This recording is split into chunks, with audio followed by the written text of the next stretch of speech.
عن حزب جبهة التحرير الوطني. أهلا بك سيدي. مرحبا بك. أهلا، شكرا. ابقى معي سيد نفيتسا، فقط أستهل النقاش مع السيد عيسى منصور خبير الشؤون الفلاحية. أهلا بك من جديد. إذا تابعت ربما تقرير معي مطالبة العديد من الفلاحين بالتقاعد المسبق نظرا لأنه عمل شاق جدا، إلا أن هناك سؤال مطروح: نسبة الفلاحين المدمجين داخل التأمينات والضمان الاجتماعي. نعم، بسم الله الرحمن الرحيم. أظن أولا لازم إقناع الفلاحين للانخراط في صناديق التأمين، هذه الأولى. ثانيا إقناع الفلاحين. ثانيا يعني بالنسبة للسن راك تقول بالطبع سن تقاعد. سن تقاعد. نعم. شوف، هو ذاك الفلاح اللي راه مأمن كما رانا شفنا السيد اللي في عمره 60 سنة وماهوش مأمن راح يأمن من جديد. لازم تكون التسهيلات خشن هما راهم يطلبوا له، يعني دفع السنوات الماضية. نعم. لازم ايجاد ميكانيزمات، يعني تسهيلات كبيره باش يقدر ينخرط الفلاح. ولا كان هو خرج له مبلغ كبير يعني راه ما يقدرش.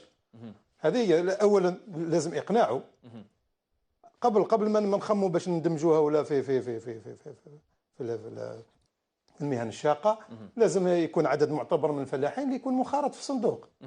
هذا راه مشكل. راه من السنه الماضيه راه داروا لهم تسهيلات، كل مره يديروا لهم ويزيدوا لهم يعني الاجل، ولكن مازال ما عطاتش نتيجه يعني. طيب، إيجابية. ربما مع السيد محمد نفيتسا نائب برلماني عن حزب جبهة التحرير الوطني، هل أنت مع إدراج مهنة الفلاحة داخل المهن الشاقة؟ بسم الله الرحمن الرحيم. شكرا على الدعوة، وتحية صباحية إلى كل المشاهدين الكرام على هذه القناة الفتية الأولى في الجزائر.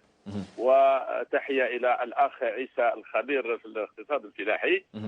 على كل حال يأتي هذا المشروع بعد اللقاء الثلاثي 19 المتعلق بالنظام الوطني للتقاعد وحماية التوازنات المحلية للصندوق الوطني للتقاعد. وفي هذا الإطار يقترح هذا المشروع إلغاء أحكام التقاعد النسبي ودون شرط السن المحدثة بموجب المادة 2 من الأمر رقم 17/13 المؤرخ في ماي 1997 الذي يعدل ويتم من قانون رقم 83 المؤرخ في 1983. على كل حال بالنسبة أنا نقول باللي الفلاحة تشكل هي تعتبر المحور الرئيسي للحوار الوطني والدولي في السنوات المقبلة نظرا للإشكالية الديمغرافية الغذائية والتجارية والبيئة لهذه المسألة. يعني من هذا نرى بأن الفلاح اليوم لابد أن ينخرط فعلا كما قال الأستاذ علي، انخراط في الصندوق الوطني لسن التقاعد. ولكن نقول بأن الفلاح يعتبر يعني ينخرط في هذه المهن الشاقة، وهذا يعني حتى احنا يعني من عند فلان من أسرة فلاحية نشوف باللي الفلاح لازم وشرط أنه يدخل في المهن الشاقة. طيب سيد نفيتسا ابقى معي، نعود إلى السيد عيسى منصور. طيب تحدثنا أن بلي سندرج والفلاحين يريدون إدراجهم ربما داخل اقتراحات للمهن الشاقة، لكن هناك سؤال مطروح: لما يذهب هؤلاء الفلاحين إلى التقاعد من سيشغل منصب هؤلاء الفلاحين؟ نحن على دراية تامة بأن الشباب لا يريد الاشتغال في قطاع الفلاحة. ولا الشباب ماهوش ما يحبش، ولأن حاليا القطاع الفلاحي ماهوش يعني قطاع يقدر يجيب له أموال يعني. هذا هو الإشكال. لو كان جات القطاع الفلاحي يعني قطاع منظم وقطاع وين قادر الإنسان يعني ينتج ويبيع بكل أريحية، سي نورمال. يعني علاش ما يخدمش؟ علاش ما يخدمش؟ رانا نشوفوا باللي الفلاحين ينتجوا، ومن مشكل السوق اللي ماهيش مضبوطه. يعني تلقى الفلاح اللي يرمي الانتاج تاعو المزابل، هذا ما تشجعش يعني الشاب باش راح يستثمر من جديد. هذا هو الاشكال. لو كان جا قطاع منظم وين كل واحد يعني يلعب الدور تاعو، يعني من ويضبطوا السوق ويضبطوا يعني وينحوا المضاربين هذا وينحوا كذا، نظن باللي علاش ما يستثمر الشاب؟ يستثمر. الفلاحه راهي مهنه كالمهن الاخرى، علاش ما يستثمر؟ ربما ذهنيات الشاب اليوم لا تريد الأعمال الشاقة مثل الأعمال مثل الفلاحة. لا شوف، الاعمال الشاب الشاقه ربما يتجه الى اعمال اخرى لا اسمح واشغال لي، اخرى. بصح اسمح لي، هذه قاعد داخله في التطوير في التنميه الفلاحيه، لان الفلاحه التقليديه شاقه طبعا، ولكن الفلاحه العصريه ماهيش يعني شاقه باتم معنى الكلمه، وين كاين المكننه وين كاين. طيب، هل تعتبر أن الفلاحة في الجزائر هو بمثابة قطاع متطور لا بما فيه طبعا. الكفاية لا لينخرط فيه الشباب؟ لا طبعا، يعني في الوقت الحالي لا لا لا لا، ماهوش قطاع جذاب للاستثمار يعني للشباب، يعني ماهوش ممكن، ماهوش ممكن لا للشاب. لكن حتى وضركم يعني خطرات يعني الوصايه يعني الوزاره يقول لك باللي باش يديروا محيطات لتوزيعها على الشباب يعني باش يخدم، ولكن الشاب يعني شاب بطال تعطي له قطعه ارض باش يستثمر، واش يروح للبنك، البنك تطلب له ضمانات وتزيد تطلب له المساهمه حتى 10 ولا 15%، وهو ما عندوش راح يبدا كيفاش راح يبدا يعني، ما هذا هو الاشكال. طيب سيد نفيتسة، أنت معي؟ انا معك، انا مع طيب. الاستاذ يا اخي. الفلاحه اليوم اصبحت هي الرئه المتنفسه للاقتصاد الوطني بعد تذبذب البترول، يعني اسعار البترول العالمي. انا نشوف باللي اصبحت اليوم المحور الاساسي والرئيسي للاقتصاد الدولي، لان اليوم طيب، سؤال فقط سيد نفيتسة، سؤال مطروح: لما يتجه أو يدرج مهنة الفلاحة ضمن المهن الشاقة ويتوجهون هؤلاء الفلاحين إلى التقاعد المسبق أي في سن 60، ربما من سيشغل مكانهم اليوم؟ هذا هو سؤال مطروح.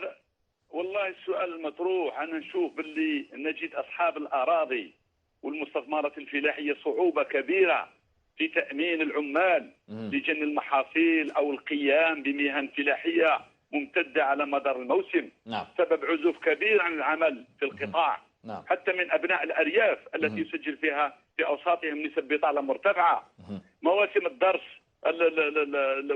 الحصاد والزرع والجني وكل هذا تعد محطات صعبة بالنسبة للملاك الذين أصبحوا يبحثون عن بدائل تجنبهم المجازفة بالاعتماد على العمالة المحلية. ونجد هناك من ذهبوا إلى العمالة الأجنبية لم يجدوا من يعمل لهم الأرض. ولهذا نقول بأن الفلاحة اليوم أصبحت يعني عمل شاق، مستقبل ربما لا نجي حتى من يخدم هذا الأرض. البعض منهم راح باع أرضه، والبعض منهم كره الأرض من أجل أن يحافظ على هذا الأرض الموروثة الذي ورثها عن أجداده. طيب سيد نفيتسة، ربما ما تشوفش أنت باللي يجب على صناديق دعم الشباب على غرار لونساج وكناك توجيه الدعم إلى قطاع الفلاحة اليوم؟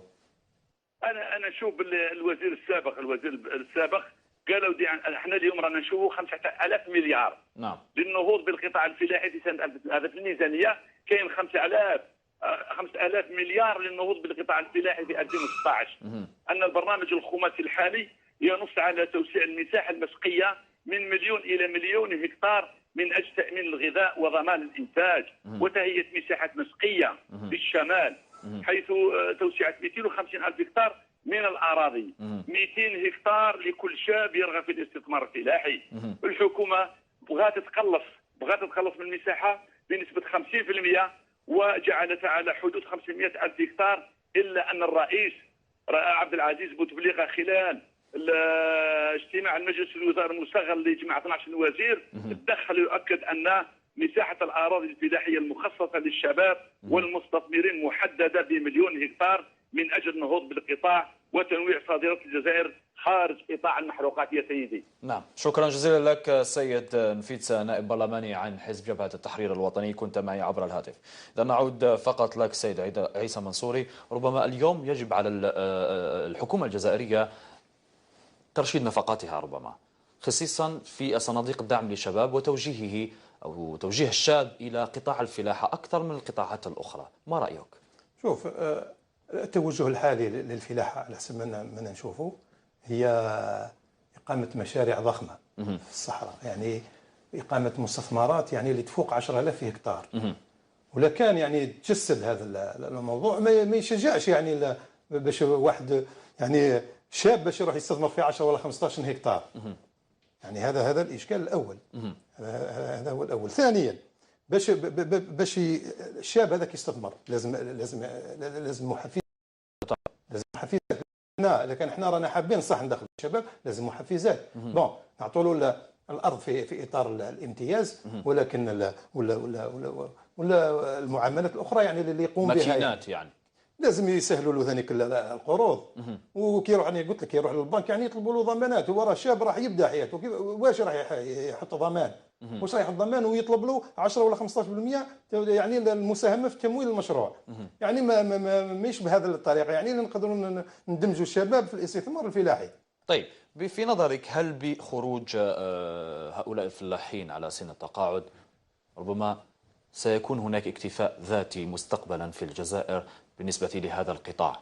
شوف الأخ بلال، كي نهضروا على الأمن الغذائي ولا الاكتفاء الذاتي، هذا راه حديث طويل يعني موش هذا الموضوع اللي راه يعني يبدل. شوف بالنسبة للفلاح يعني لا هو مؤمن نفسه ماهوش مؤمن، حتى الفلاحه تاعو ماهيش مؤمنه. يعني حتى في يعني لو برودوي تاع لي زاسيرونس اغريكول ني با سي ديفلوبي اون الجيري. اسكو تي فوا يعني راهم كيفاش يقولوا يعني راهم موخوذ يعني من كل جهه، يعني لا هو يعني مؤمن لا الانتاج تاعو مؤمن. ورانا مسجلين يعني تاخر كبير. واش شدنا حنايا باش نقولوا الفلاح امن 30 40 سنه خلت؟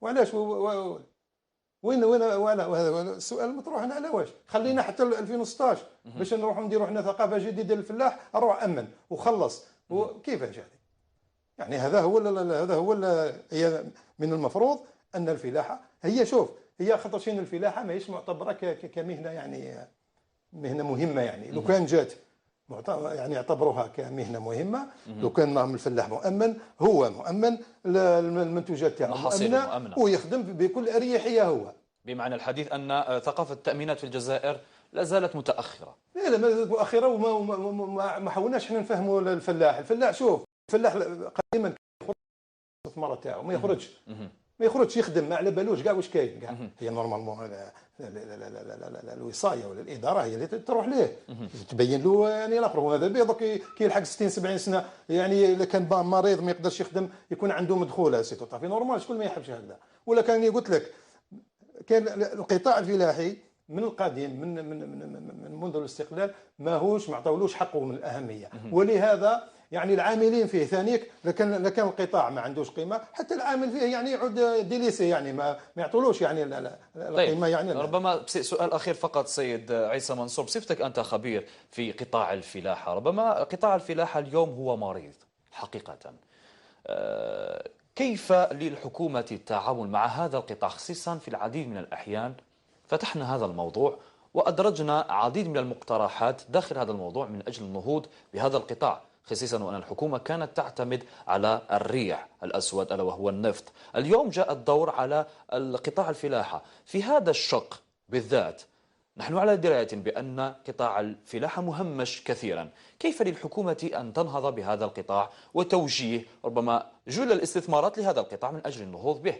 شوف تعرف الأهمية تاع القطاع الفلاحي في بلادنا يعني حتى في قانون المالية الجديد راه تم تخفيض الميزانية تاعنا بالطبع حتى ل 254 مليار دينار، يعني حوالي 2.3 مليار دولار. نعم. نقصوا على العام اللي فات 16%. نعم. هذه الأولى. هنا تبين لك يعني الأهمية تاع القطاع. من المفروض أن قطاع حساس وقطاع اللي رانا معولين عليه يعني على الأمن الغذائي ما يتمسش، بالعكس نحو القطاعات الأخرى اللي ما عندهمش أهمية وندعم هذا القطاع. هذه هي هنا يعني تبين لك بأن الحكومة ليست لها نية. لا مش ما حتى النية. شوف النية ما تكونش يعني ما تجيش يعني فجأة. النية ما تجيش، او النية كي تجي لازم يكونوا برامج، لازم يكون تخطيط، لازم تكون استراتيجية. شوف نعم. نعطيك حاجة الأخ بلال، نحن يعني رائدون في وضع المخططات وتصدير الأهداف، ونحن رائدون أكثر وأكثر في عدم العمل لبلوغ هذه الأهداف، وخاصة في القطاع الفلاحي. لو كان تشوف يعني الأهداف المسطرة منذ 15 سنة ولا لو كان يعني على حساب هذوك الارقام اللي كانوا يعطوهم كنا لحقنا الامن الغذائي وكنا نصدروا. شوف حنايا ضيعنا يعني فرصه ذهبيه، يعني اوكازيون اونور دو ديفلوبي لو سيكتور اغريكول في ال 15 سنه الاخيره. نعم. فهمتني وين كان برنامج وترصدت اموال، ولكن الله غالب يعني النتائج ما كانتش. شكرا جزيلا لك سيد عيسى منصور الخبير في الشؤون الفلاحية، كنت ضيفي اليوم. شكرا جزيلا لك.